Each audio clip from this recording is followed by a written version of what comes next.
Pamela Pam Jackson and Cheryl Sherri Miller went missing on May the 29th, 1971, while on their way to a party celebrating the end of the school year near some gravel pits. The young women, who were then 17 years old, did not want to tell their family about the party, so they said they were going roller skating instead. Pam and Sherri did not consume drugs or drink, but they did want to behave like typical teenagers for the evening.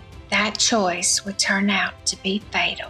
The families of Jackson and Miller were devastated. At the time, the police could not work out what had happened to the teenagers. It would take 43 years for the truth of what happened to them to surface, but it was a local fisherman, not a police officer, who would solve the puzzle. At the time, authorities believed the teenage ladies had fled to California in quest of fame, or else they had become members of a commune, which was not an entirely uncommon practice among teenagers in the 1970s. However, Vermilion police did not act quickly to ascertain Jackson and Miller's whereabouts. But as the weeks moved into months and the months into years, with no sign of Pam and Sherri, the scenario did not sit well with the families of the two girls. David Licken was the best lead that police officers had.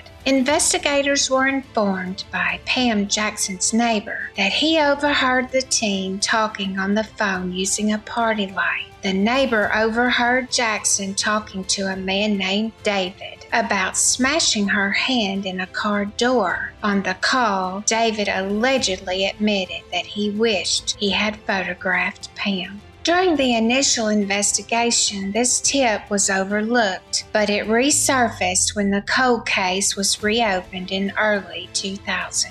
In 2004, the South Dakota State Attorney General's Office created a dedicated department for investigating cold cases. When they looked into the lead, they discovered David Licken. Licken was a convicted predator and kidnapper who was given a 227-year prison term in 1990 on unrelated charges. Police received a taped confession, which led to David Licken being accused of murder and kidnapping. However, it turned out to be a hoax. Although Licken's trial was scheduled for March 2008, the allegations against him were dismissed before his appearance in court. The informant had faked the recording to help his own situation. The mystery of what happened to Pam Jackson and Cheryl Miller would not be answered for more than 40 years, but it was not the community's police. The mystery was eventually solved, and the missing automobile was found on September the 23rd, 2013 by a local fisherman. When reading about another unsolved case, the fisherman pondered how simple it may be to learn what happened to Pam Jackson and Cheryl Miller. The fisherman found Miller's 1960 Studebaker lark upside down in Brule Creek just hours later. In September 2013, southeast South Dakota experienced a severe drought. As a result, Cheryl's Studebaker car was found in a creek, with its tires visible. This discovery suggested that the car had been submerged underwater for the past 40 years, ever since the two teenagers went missing. The car's ownership was confirmed by the family, and DNA tests conducted on the skeletal remains found inside the car confirmed that they belonged to Jackson and Miller.